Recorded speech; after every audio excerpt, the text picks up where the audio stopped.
Good afternoon, everybody. This is a special edition of the Spreadsheet Sports video tutorial podcast. The reason I am doing this is on a Monday is because I thought it happened on Wednesday, but tomorrow is the beginning of the NBA season. Now, I will not be playing tomorrow. There are only 3 games, but I will be playing on Wednesday. Basically, what I'm going to do, I take that back. I might be playing a little bit tomorrow, but it'll be in very, very small sized contests. That way, there's not as much overlap, because with only 3 games tomorrow and the Cavs playing, and it's going to be a very, very it's going to be overlapped as far as rosters are concerned. So I try to tend not to play on the 2-game slates, the 3-game slates. Generally, I've got to be it's got to be hitting about 4 games in order for me to really start playing a significant amount of volume, and that's just because that way it gives us more options to choose from. So.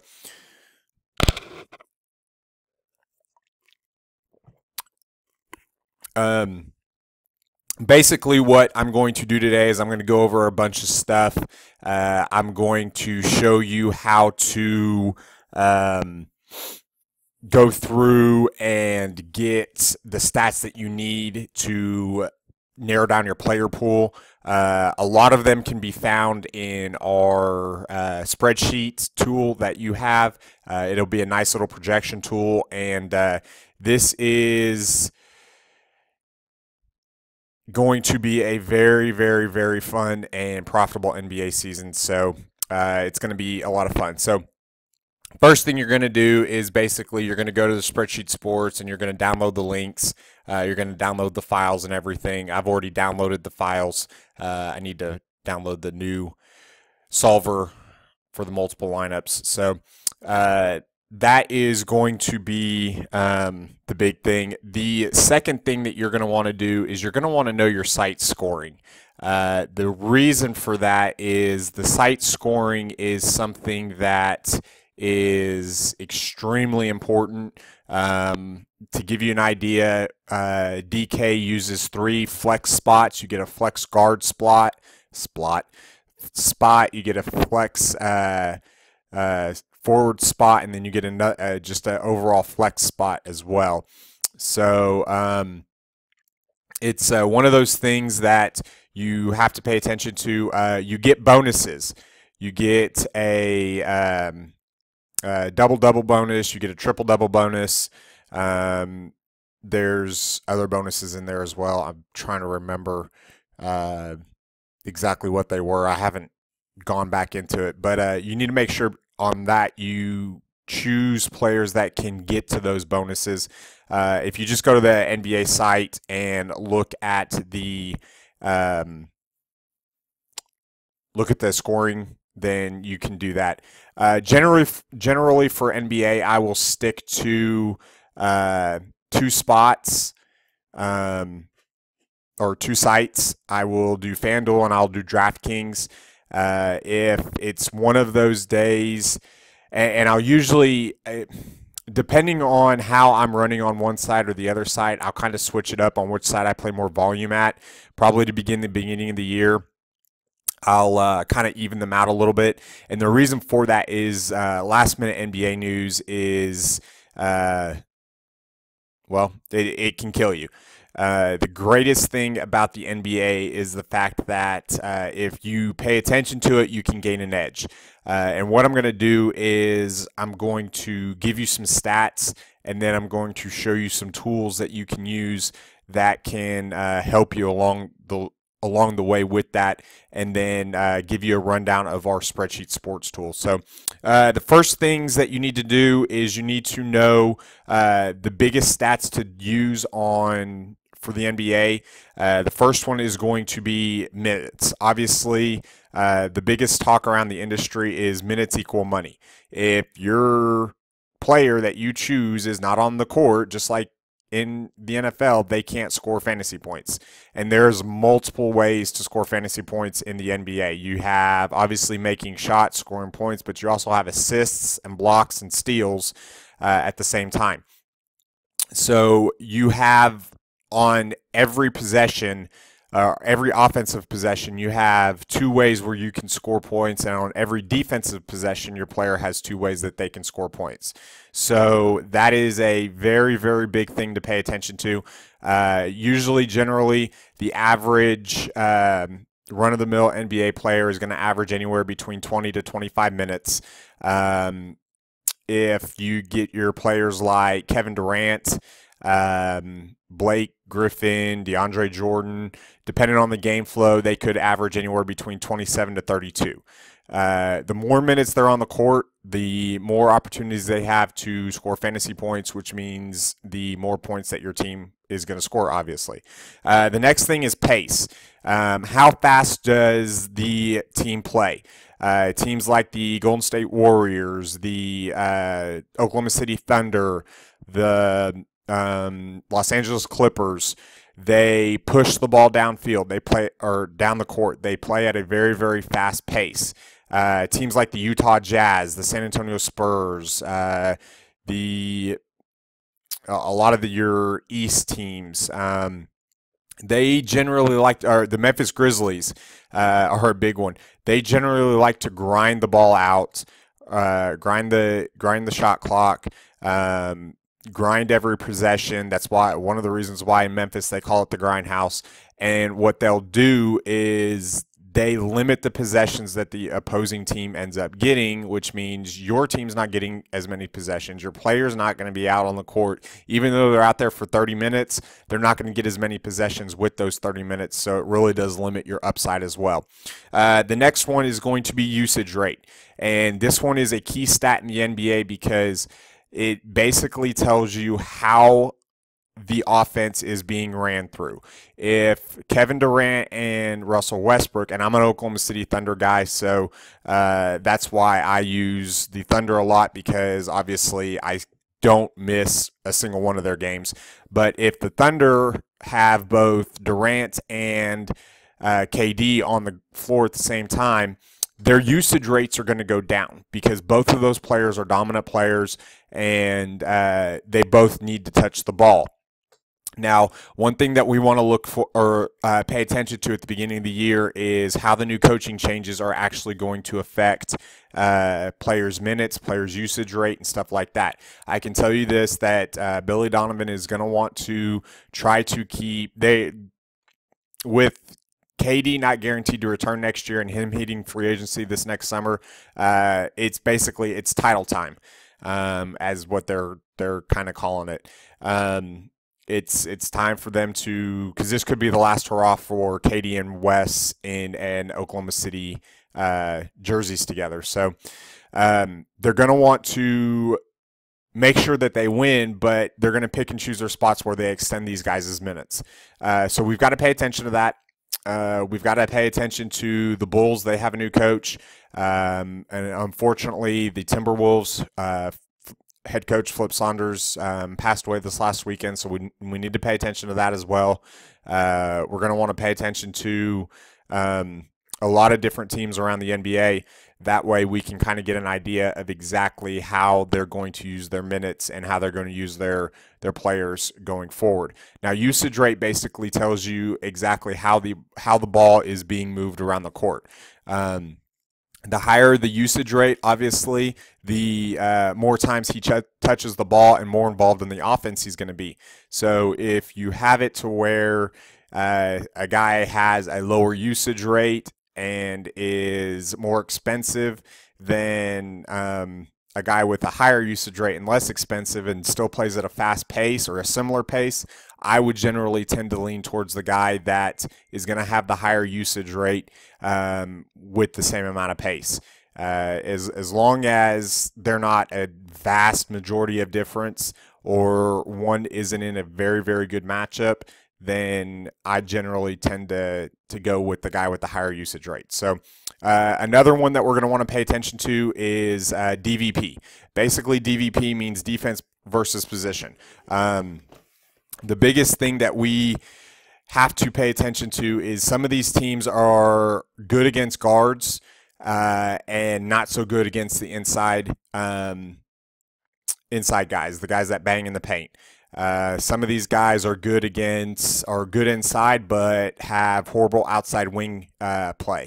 One of the things that we could target last year was 3-point shooters and guard play against the Oklahoma City Thunder, because with KD out, Russ was basically taking a lot of plays off, or not a lot of plays, a lot of possessions off on the defensive part of the court. Yeah, he would pick and choose his spots, but he was saving his energy because he was playing close to 40 minutes a game. He was saving his energy towards the offensive side of the court, which is where they needed him the most. So that's something that we've got to pay attention to.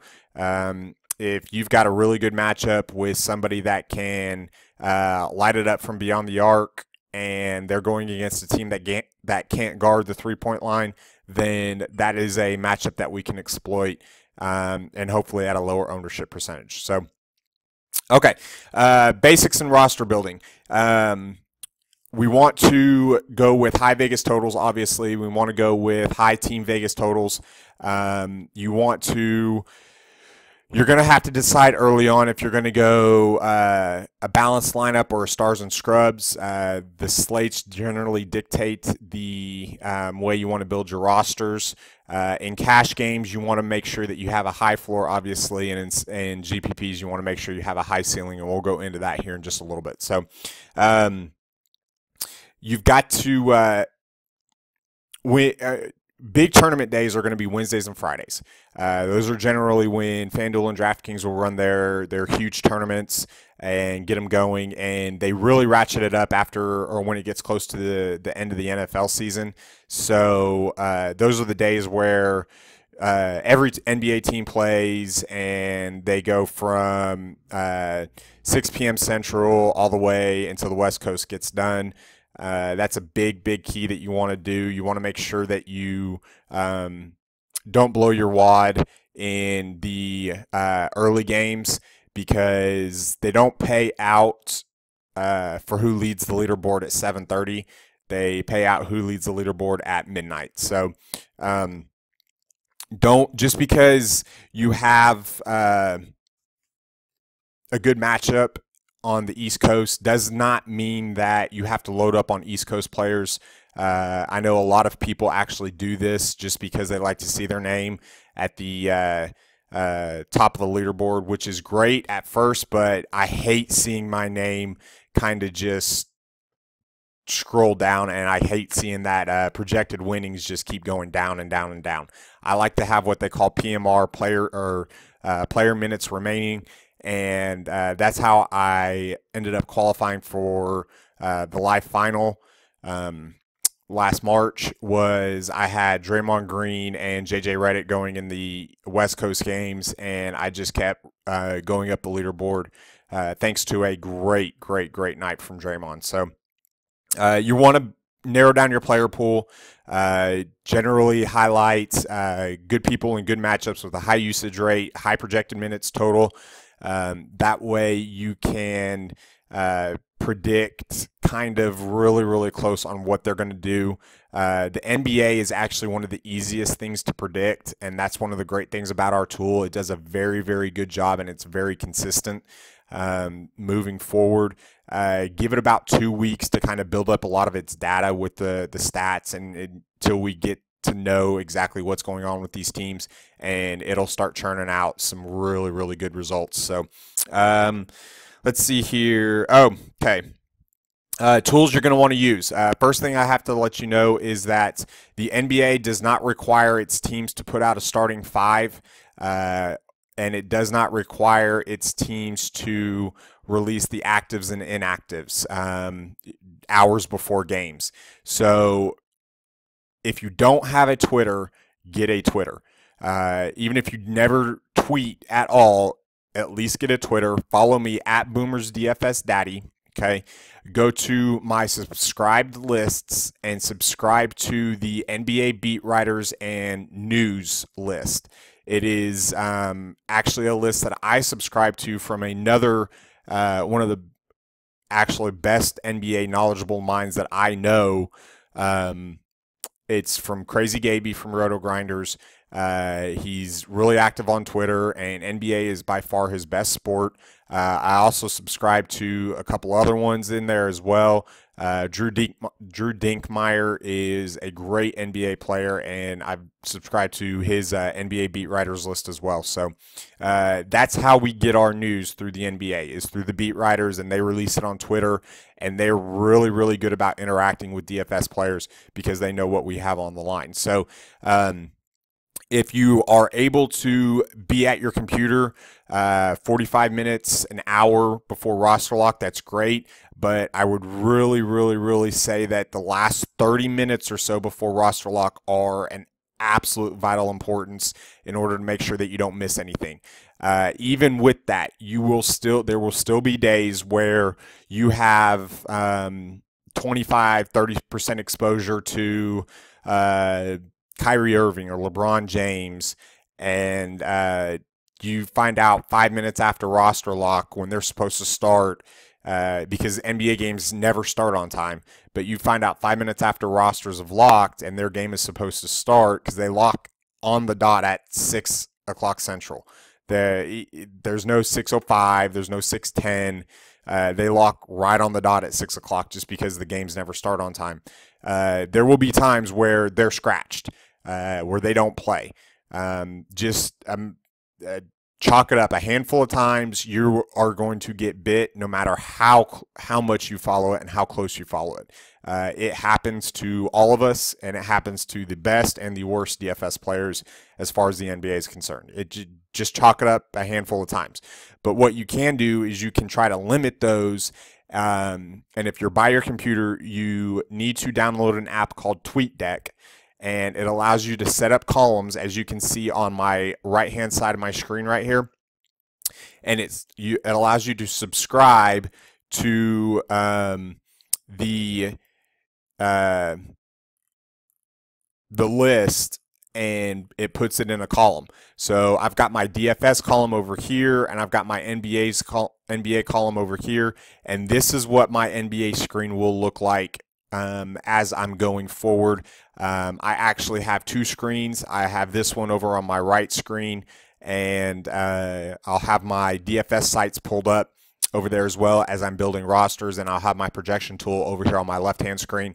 So that's how I will run my NBA. So if you can't do it, then make sure you at least have TweetDeck, because it automatically uploads. You don't have to refresh it or anything like that. So that's a big, big, big key, and it helps out a ton. So the next one is our Spreadsheet Sports Projection Tool. As you can see here, get over here. As you can see here, it's really, really kind of nice and detailed and involved. The best part about it is that it allows you to kind of customize a lot of different things throughout the tool. I'll get into that here in just a moment. There are two sites as you're doing your NBA research going throughout the day that you'll do. One will be called NBA Wowie. That's W-O-W-Y. It's NBAWowie.com. Give them a follow on Twitter. It's at NBA Wowie. It's a great interface. You need to play around with it, but it allows you to type in questions and it shoots out answers. You can say, what is Russell Westbrook's usage rate when Kevin Durant is on the floor? And it'll spit you out the stats of Russ and KD when both of them are on the floor together. This one is really, really helpful when a starter's probably going to sit. You hear rumblings throughout the day that a starter's going to sit, and you can be like, okay, what is what is Austin Rivers' usage rate without Chris Paul? And it'll spit out that. So there will be times where you need to use this when you need to find out certain stats and you don't want to go digging deep for it. Another one is basketballreference.com.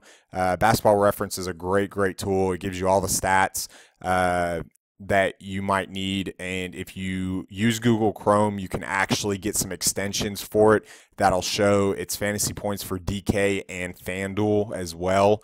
Another one is StatMuse. StatMuse is still in beta. If you can't access it, then send them an email. They'll send you a beta key.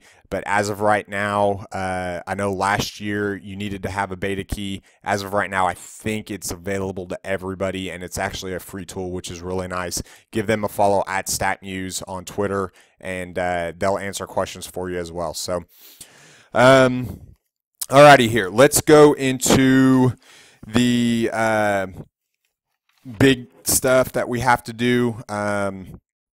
It's going to be, the first one is going to be actually paying attention to injuries.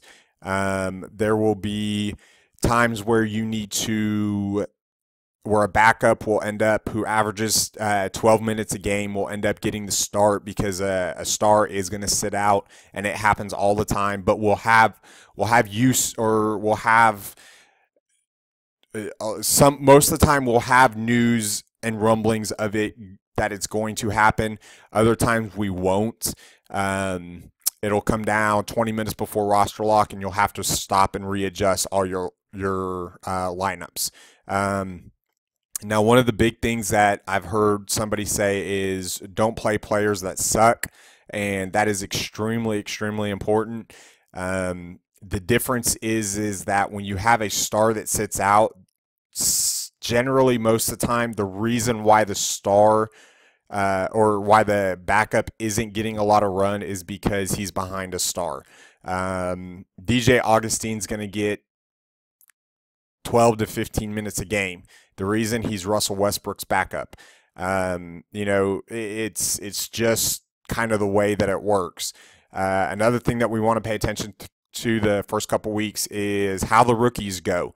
I generally try not to play a lot of rookies to begin with in cash games because there's no telling exactly how they are going to adjust to the NBA. You find a lot of these veterans, they'll step up their game a little bit if they're going against a rookie just because they want to put him in his place, so to speak. You got to make sure you pay attention to that, how they're being used within the confines of the offense. Are they actually scoring? Are they doing good? I try to tend to regulate my rookie exposure to GPPs. So, all right, going into our projection tool, the first thing that we're going to always want to do is go to today's games and refresh. Just if you refresh your data, it's going to refresh the whole sheet, the salaries, everything. I do that once a game or once a day. That's the first thing I do when I wake up in the morning. I open the tool and I'll refresh that data. Throughout the day, though, I'll just refresh the injuries in Vegas only because those lines will fluctuate as things happen. If we get news that LeBron James might be out, that Vegas total is going to go down. So we want to make sure that we have this in our projections, okay? So you can see that there's 3 games, Golden State, New Orleans, Atlanta and Detroit, and Chicago and Cleveland. If you want to use them just like the NBA and the MLB tool, if you want to use them, you press 1. If not, press 0, and it'll count them out. So that's good. And then we can go to player adjustments. This right here is where you can input injured players. You can force a projection. You can guarantee players. You can exclude players. You can adjust players' manual fantasy points. So say I want to go in here and let's see who's playing tomorrow. Let's go Anthony Davis. And it's projected, he's projected at 53.77. I'm going to go a -10 on that, and it's going to go down to 43. Now, something else they'll do is if a minute's players are going to change, you can do this as well. So if we go in Anthony Davis here, okay, it's going to be projected minutes is 36. If, say, we want to do it to 28, okay, because it's earlier, it's going to take this down, and then that's another way you can alter it. I use the projected minutes all the time. If I hear that somebody's battling with a groin injury, or if I hear that somebody wants to get involved more in the offense, or they're going to start with 2 point guards instead of a point guard and a shooting guard, or whatever, I will go in here and I will start adjusting minutes like it is absolutely crazy. And that is how you can kind of alter your projections based on the minutes that they're playing. Remember, minutes equal money. And if a backup is slated to get more minutes, or if a rookie is only suggested to get minutes, so we can go Derrick. Let's go Derrick Rose here. Okay, he's projected at 31. Say, he's coming off that facial injury. Say we want to do it to 27. It's going to knock it down 5 points. Now, this will give you an idea of exactly how things are going to go, and you need to pay attention to that, okay? So then we're going to go over here to projections, and the first thing you're going to want to do, obviously, is always make sure that you have today's date, the date that you want to do it for. Obviously, it's got all the projections and salary and the Vegas lines and Vegas totals. Vegas doesn't have a lot of the lines released yet, as far as I know. I haven't really looked this morning to kind of go into that. So, base projections, okay? Floor, last 3 games. Now, I won't adjust this for probably about the first 7 games or so, okay? So, it'll stay on 0.1 for Wednesday, and then as it goes, I'll start adjusting throughout the week and throughout the season, like I do with MLB and NBA, okay? So you want to start out with base preseason projections. If you're new this year, then this won't be a new feature, but Brian has actually added in a new feature. You can use best average in building your lineups and projections, or you can't. I'm going to say no to begin the season, but as long as all of these squares add up to 1, you're good to go, okay? Over here, average fantasy points. You can do anywhere from 10 to 25, and that goes basically when you go when you're building your lineups. Average minutes, I generally try to keep that at 10. I don't want anybody in my lineup that to begin with is not averaging 10 minutes a game.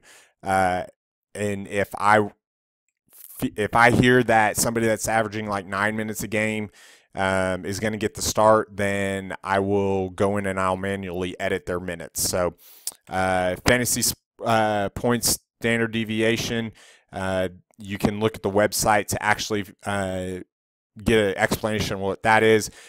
Starters only. A lot of new NBA DFS players, they get into this mindset of, oh, I've got to start my starters. I've got to play my starters.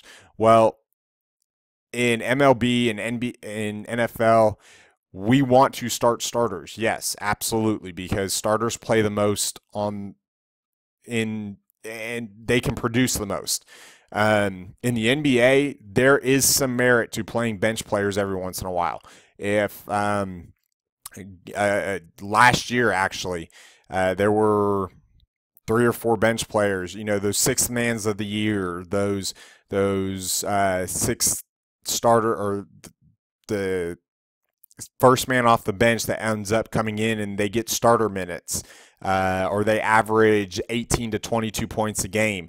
Their price is going to stay around the 18 to 22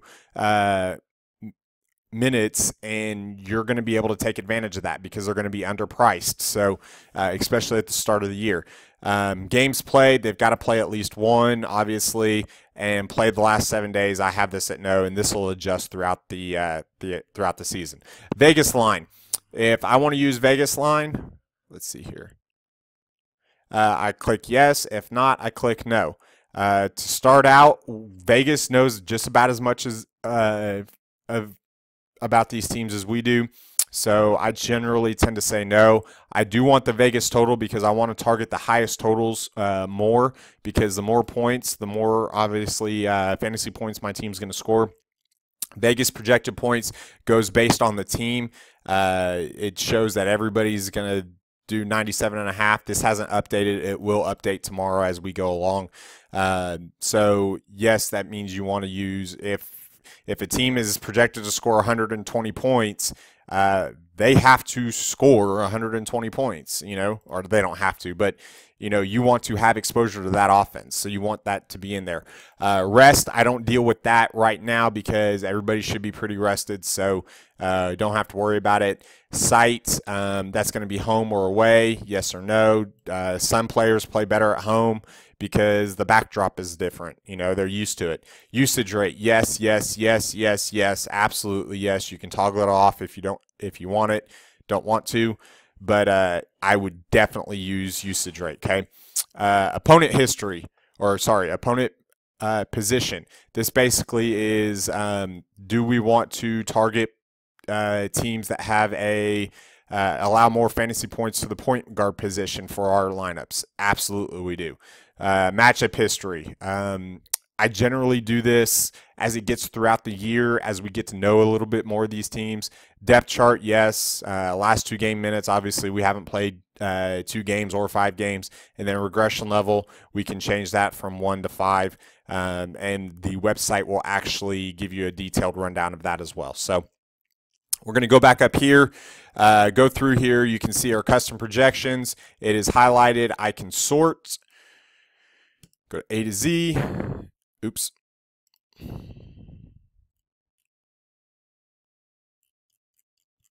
Click down here to blanks. Boom. Okay.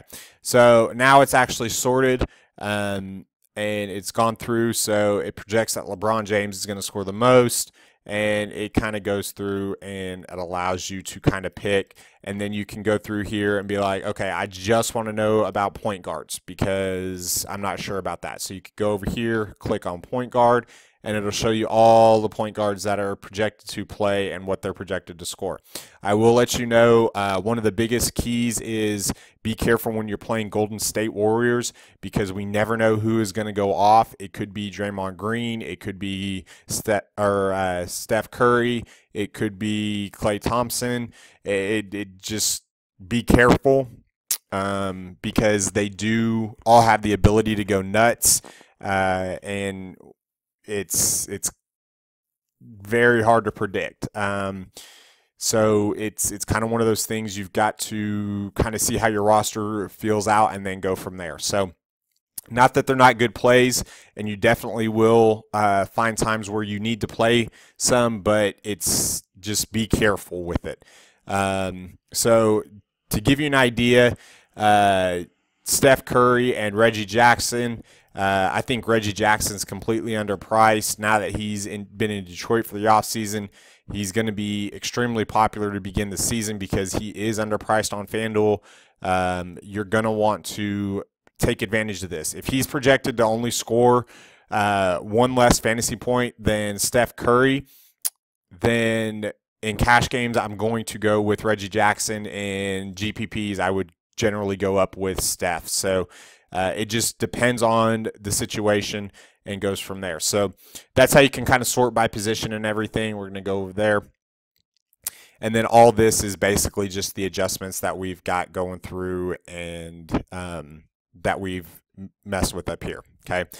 One other thing I want you to go through, I want you to turn your attention to, is if we go over here to season stats. Now these are 2015, so this is something that is kind of nice that I use a lot. You can see that they obviously haven't played since April, May. So if you click up here and you drag all the way across to column AR, and then you click over here and you click filter, it will basically sort every single one of these and allow you to sort them. So if we want to go over here, we want to know who has the highest season average of fantasy points per game. Okay, we can click on that, and I've gone in and I've color coded all of these before I hopped on here. So we can go through here and we can see that Russell Westbrook averaged 50 fantasy points per game. Don't expect him to average that this year. There were some crazy games where he had like 75 and 85 fantasy points. So it is not going to be that high. He beat Anthony Davis by almost 3 points. So, but you can kind of go through here and you can kind of look and you can kind of see. Season floor, I like using this stat if it's for GPP or sorry, cash games. And generally what I'll do is I want to note to the 10th. So I will make it like this, and I'll go through here and I'll adjust all that to where there's 2 decimals, okay? Season ceiling, largest here, you can go to James Harden. Obviously, Russell Westbrook beat him by about 5 points. Anthony Davis, DeMarcus Cousins, Boogie Cousins was crazy good last year. But you can kind of see that if we go from, let's see, 5 all the way up, season ceiling, these were all great GPP plays. Yes, Vucevic is in there. Duncan is in there. Brandon Jennings is in there when he gets healthy again. Jimmy Butler, his usage rate was crazy. So let's see here. Where is the usage rate? Trying to find it here. Hold on.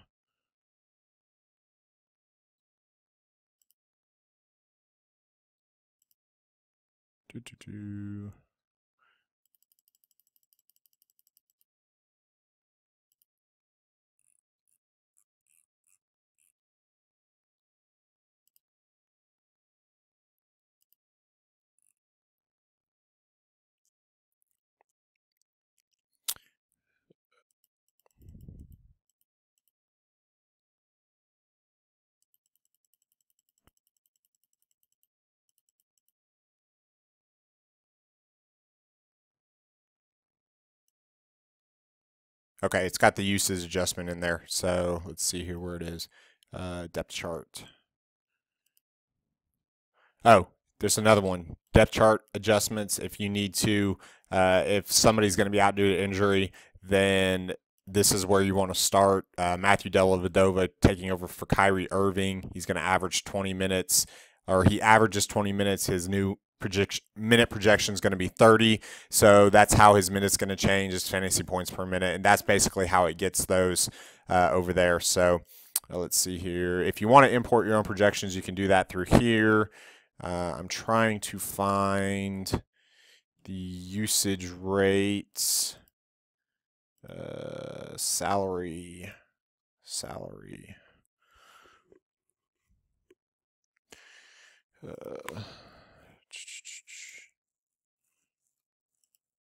It's a schedule. Where is it?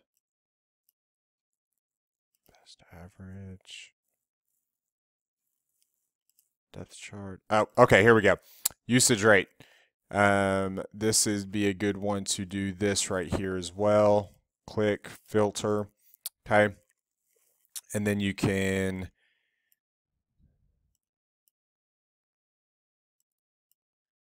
kind of go through here and pop that up. This, okay.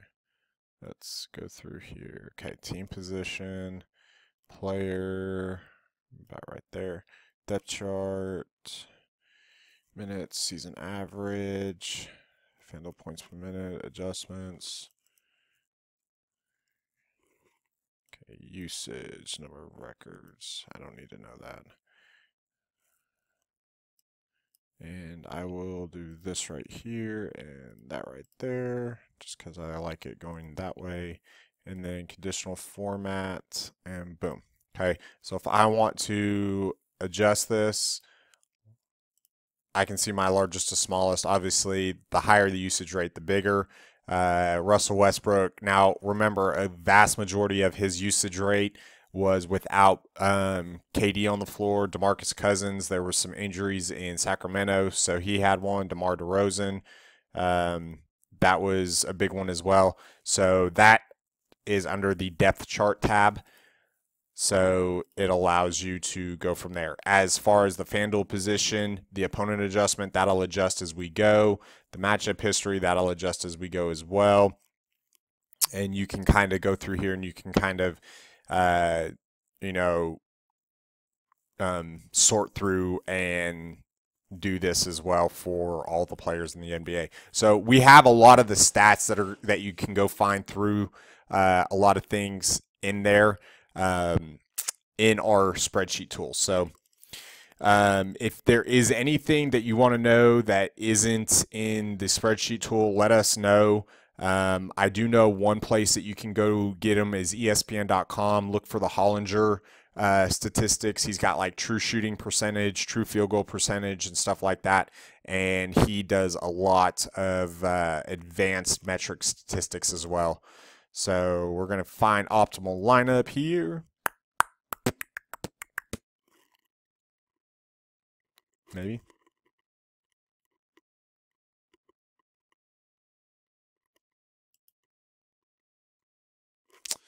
And there it is.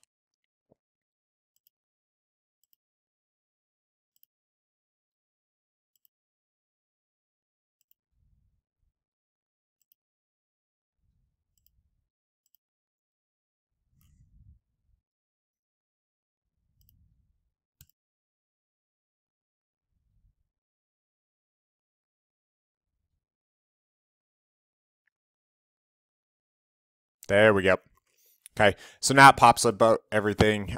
So make sure that you have all of them selected over in the projections tool or projections part, so it ends up coming up here. So that's the first part. Obviously, you can look through here. Be careful with NBA when you're building rosters. You don't want if you've got somebody that can score that is pretty even, that scores points and dishes out assists, then you can go with the correlation. There's not as much correlation in the NBA because you have to be that guy that the last person to touch the ball, and it has to basically be it.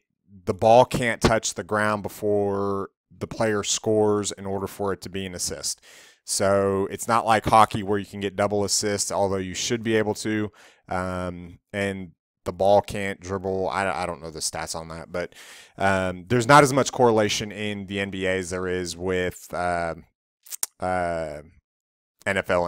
and NBA or MLB. So. Okay, the next part is going to be sending it to the multiple lineup sheet. I'm going to go over here and okay, it's this one right here. You're going to open it up. Make sure it is open. Okay, and you enable content and everything. And then I'm going to go ahead and I'm going to close that. And then you click this and send to lineup sheet. Then you're going to click this and go back to this. And then you can save the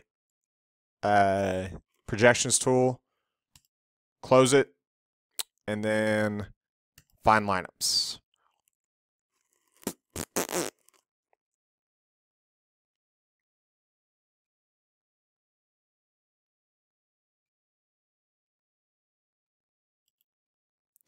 And it'll take a second here because I'm trying to find multiple lineups.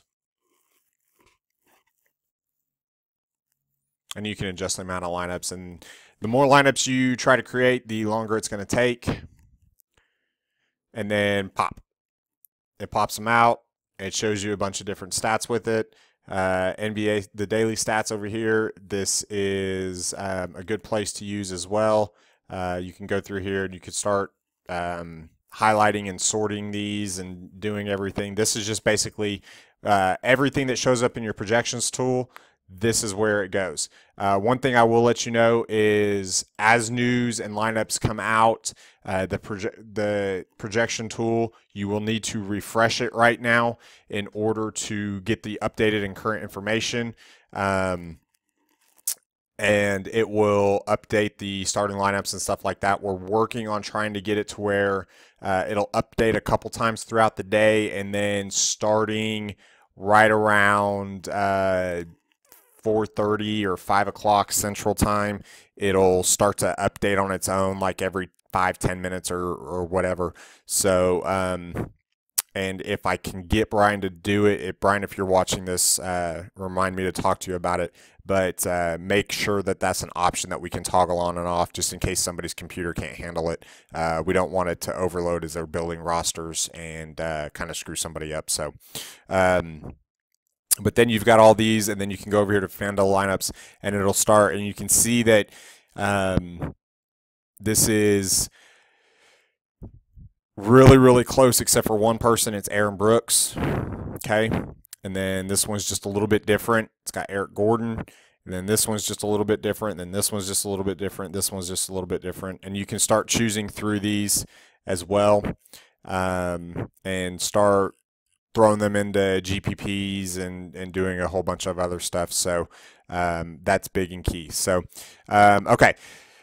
That is it for today. There is one last little piece of advice I do want to give you. When you are building, if you're going to multi-enter these tournaments and stuff, when you're building your lineups, go to FanDuel or go to DraftKings and create a free head-to-head lineup. Okay, whether you pick up somebody's game or you create one yourself. I always create one myself. There will always be one in the lobby. People usually get it. That is basically going to be my starting point lineup. And what I do is I basically, once I figure out a lineup for GPPs that I like throughout the day, I will put it into that one and I export it to all my contests, okay? And then I adjust from that lineup.